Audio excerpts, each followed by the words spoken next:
it's the federal government that needs to be blamed for this one.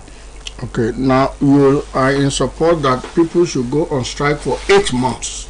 I am not in support. So that anytime they come in, they know they are sure that cocksure that their salaries must be paid. I'm not necessarily in support of downing tools or industrial action and all that, but it is the part of the requirement, but the conditions of unionizing.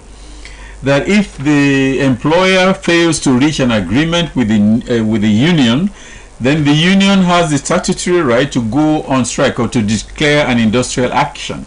And that is exactly what they did. So how long it lasted is not because ASU chose to be off work for 8 months. It's because of the insincerity of the officials of the federal government, Ministry of Education, Ministry of Labor, and all of that, and the disagreement and the dragging on of this thing is not because ASU chose to go on strike for 8 months, but it's because the federal government failed to reach agreement with ASU. And it is a constitutional thing. It is a statutory thing. Unions are legal in Nigeria. You can do something to break the union. That is, federal government did that. They legalized or licensed 2 unions. But that does not mean that the union that is recognized today will not also go on strike tomorrow. So insincerity on the part of the federal government is what I keep saying. Okay. The people are listening and they also know better. Most African countries are experiencing what experts have called galloping inflation. And even in Nigeria, we have reports that civil servants are now engaging in many jobs to keep body and soul together. Exactly. So how do we cope? Where do we even without inflation, the salaries of civil servants is very low. Very, very low. If we are not importing anything from anywhere, or if we import very little from outside Nigeria, we manufacture everything we use in Nigeria, then the salary can be justified up to a certain point. But because we import everything, including toothpicks, we import everything, including matchsticks that we use. So the salary that is being paid workers is very, very low. And I want to say now, most African countries, if not all African countries, they are guilty of not using their resources very well. In the time of plenty, they need to borrow a leaf from Joseph in the Bible, who advised Pharaoh to store surplus for the time of scarcity. Now, African countries, including Nigeria, they have been spending. They earn, spend, and even spend what they don't earn. So it is the fault of the leaders of the African countries, including Ghana that you mentioned, that they have not managed their prosperity very well enough.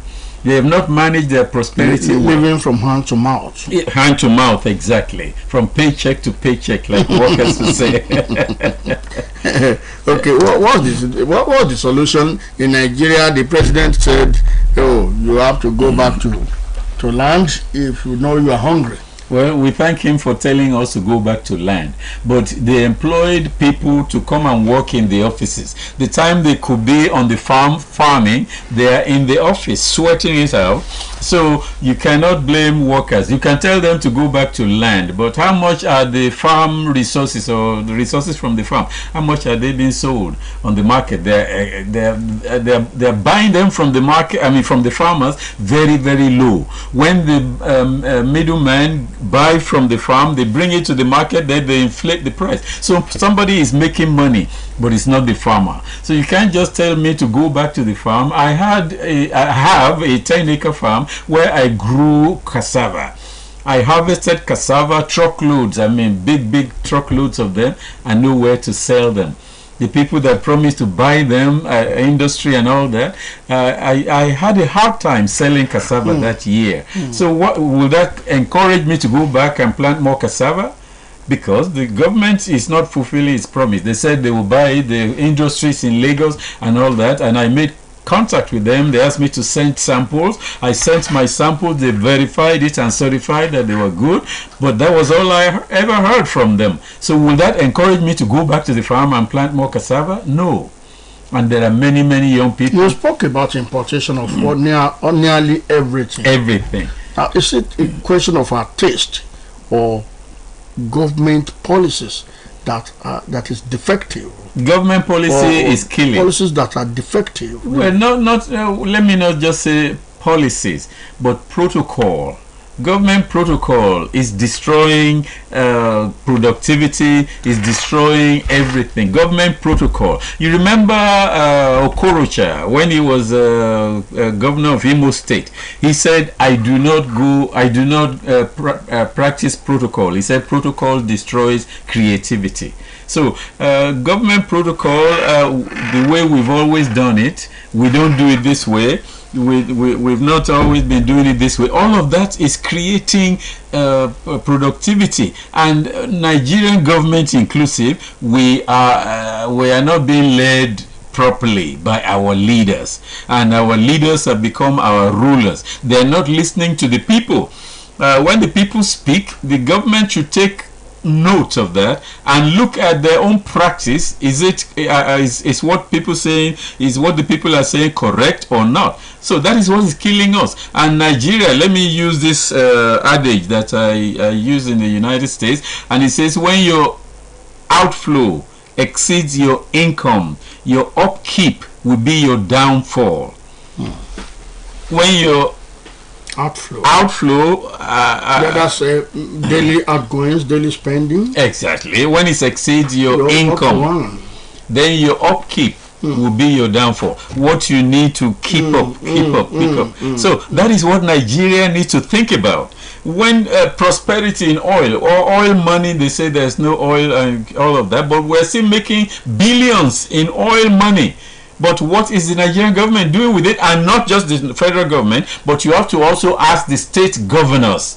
They are demanding the federal government share this money, share this money. You remember Okonjo-Iweala said it. The governors are asking the federal government to share money. So when we earn whatever the amount Nigeria earns from oil, the following month or 2 months later, the governors will be demanding an increase in their monthly allocation.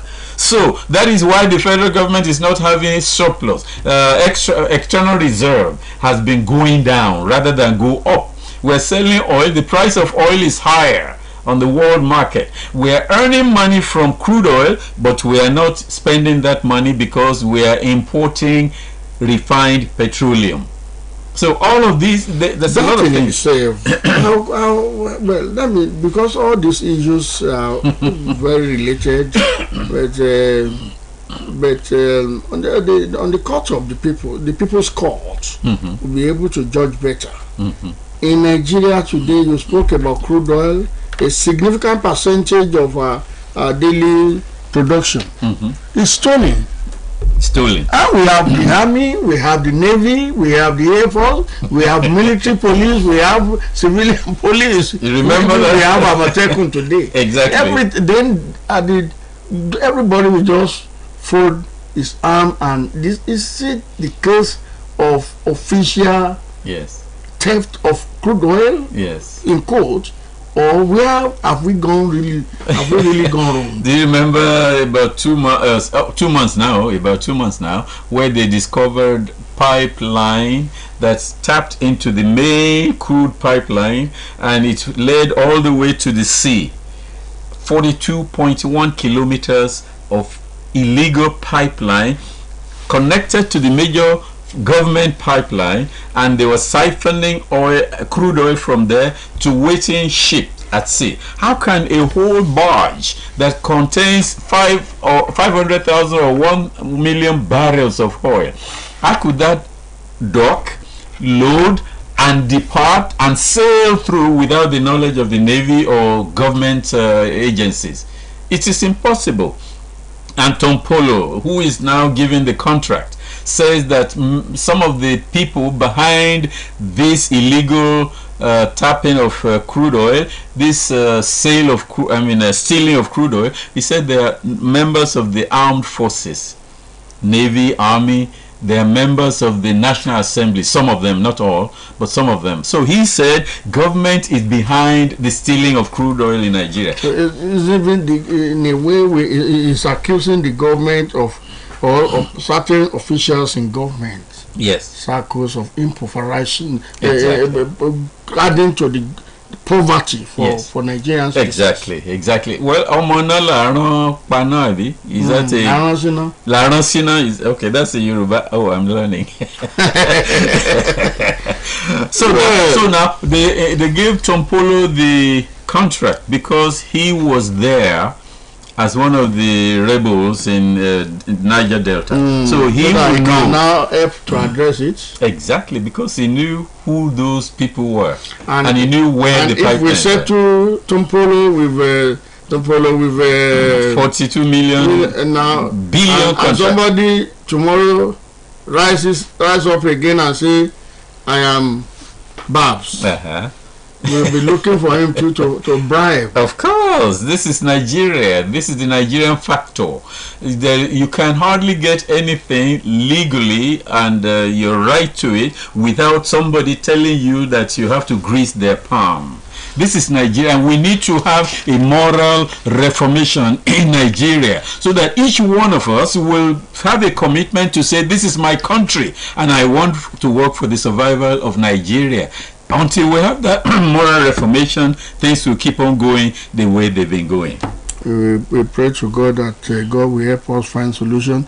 As we are unable to resolve major issues in our own land, a Nigerian and a former leader, still a leader by every standard, has successfully negotiated peace between the Ethiopian government and the people of Tigray.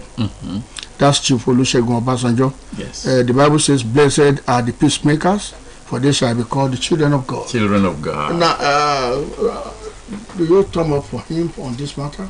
Well, former President Obasanjo has been involved in international negotiations and seeking peace wherever there's conflict. And that is why the United Nations, during the tenure of the Secretary General Kofi Annan, or maybe before him, Obasanjo was named one of the 6 eminent persons in Africa. Eminent, United Nations eminent persons, because of his work in negotiating peace where there's conflict. So we congratulate former President Obasanjo. We applaud him, his work, and we appreciate what he's doing to bring peace around the African continent. Well, somebody said the federal government should inscribe his name in the picture in the notes. The PDP presidential candidate Atiku said that. I don't know if we have come that far, but we know that somebody seeking endorsement will say all kinds of things. To put anybody's image on any currency would be a work of the National Assembly and the Ministry of Works and the presidency, not a candidate for any elective office. So, what can he do for us in Nigeria? What can Obasanjo do for us in Nigeria? Well, all he can do is to be an elder statesman, and for whoever is in Ashurok, whoever the president is, to consult with former presidents on a regular basis, regardless of their party affiliation.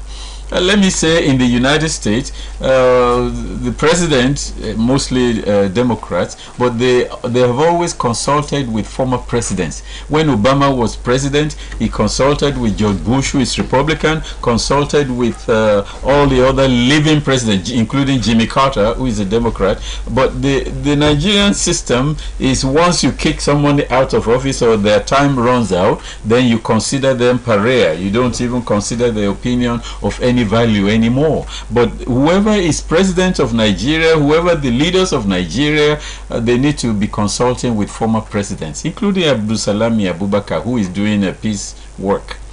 Yakubu Gowon is there. He has a lot to say. He has a lot to contribute to the growth of Nigeria. He loves this country. That is why you don't hear him that he's having a house in Dubai where he's hiding. He's in Nigeria, present here. So we should have our president consult with them. What do we do about this insecurity? Or how do we handle this problem with the economy? What do we do about corruption? How do we stem the tide? They need to be consulting with them, regardless of what. Goodluck Jonathan is there. They need to be consulting with people like that. He has something to contribute. No matter what we said about him when he was president, but now he is an elder statesman, and he's also becoming eminent person that is being invited all over the place to come and advise them. So we need to have our president consult with them. Don't just sit in Ashu Rock and be fortified there. And then problems are going on in Benue State, problems are going on in Borno State, problems in Nasarawa State, and you do nothing or do very little about it. So we need to have our president be more visible. From there, we move to your friend, brother, who is saying that... my fellow Republican. Yes, your fellow Republican is coming back 2024. He wants to come back. He says he's coming back. That's right. What was I saying? I said he's coming back. Of course. So how that will be possible is what I'm asking you. The chance of his coming back is there. It is possible. Are you sure? Yeah, because the electorate, he has a large following behind him, and these people are more activists now, and they are more vocal now, and they want their way, not the American way, not the American Constitution way, but they want their way. Donald Trump lied about the election that was held in 2021. He lied about it, and he's still telling that lie. And I am shocked that there are many many evangelical Christians who are believing Donald Trump that the election was stolen. And so there are many like that. They may have grown in number, they may have diminished in number. I have to look at the statistics, but the possibility of him coming back in 2024, it is still there, very strong. Those issues that led to his defeat, are they not still there? Well, he was impeached while he was in office, but the Republicans in Congress failed or refused to remove him. And so because he was not removed, that emboldened him to even be more blatant with his lies. And the only one that was, that has been vocal about it is Cheney. Cheney, what's her first name? Cheney is a senator, but they have already voted her out. And so when they hold the election that is will be held tomorrow, Cheney will no longer be back in Senate, and Cheney has Elizabeth Cheney, has been the most vocal in Congress against Donald Trump because of the behavior of Donald Trump, because of the illegality of Donald Trump, because of the corruption of Donald Trump. But all the other Republicans, most of them are not speaking against Donald Trump, including the minority leader, including the Lindsey Graham, who is very vocal. They are speaking more in favor of Donald Trump because they want themselves to be re-elected. They are working for their own re-election. Working for their own re-election. Let's look at America under Joe Biden since 2021. Has he performed creditably too? Has he achieved? He has achieved a few things, but he has not satisfied the American electorate.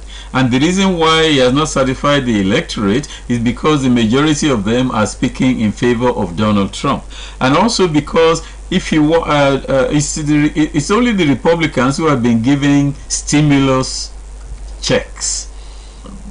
George Bush gave it years ago, started it, and then others followed him, and they give stimulus checks whenever the economy is bad, like it is. The economy is worse now than it has ever been. And Joseph Biden is the president, and he is not doing anything to relieve the people of their suffering. The elderly who are no longer working, their income is not enough to buy their medication for their health, and Joseph Biden has not done anything or said anything about giving them help or succor. The price of medication is going higher and higher. We are talking about global economic downturn. Yes, it's global.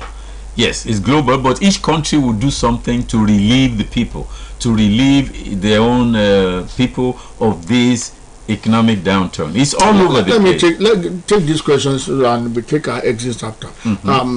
It's like when you have a sitting leader, people talk, have the tendencies to see the weaknesses in a particular. Look at Nigeria. Of course. When Jonathan was there, he was like a leper. Yes. Now he's he a saint. left and everybody is singing his praise. Now he's a saint. Now today we are talking about Muhammadu Buhari, Joe Biden. Oh, Buhari in Nigeria. Yes. Now tomorrow you might have another president, and people will be saying, "Oh, even Buhari performed better." That is the human nature. Hindsight is always better than foresight, and what we see, even the Israelites, then when they were in Egypt they were crying, but after they left Egypt they were crying to go back to Egypt. So it's human nature, and everybody will always talk about the former president was good. Obasanjo, they criticize, they complain, but now he's a patron saint in Nigeria, so it's normal. How do we go next year election? How do we go about it? Final question from me. Well, let each person make sure that they have their PVC and protect their PVC and vote for who you think is going to be the credible president next year, regardless of regional or political affiliation. I want to take that is all I will say. Mr. Adewale Adeomi for coming on Thank the you. platform. Thank you very much. Olatunji Ojo has been signaling to me to take a bow out of this studio. Okay. And until next Monday, I am Babatunde Oguntomi. God bless you. So if you look at the constitution of Nigeria, the government is set up basically to do two things. And people are asking, do we have budget to be? I would say we still have a budget, because if we don't have a budget, we cannot have government run its activities. Wow! Arguments and counter-arguments on topical issues and events trending in Nigeria. Politics, rule of law, judiciary, economy, trade and commerce, education, security, name it. Issues in the news on OSBC Radio 104.5 FM in Yabu, Kibale.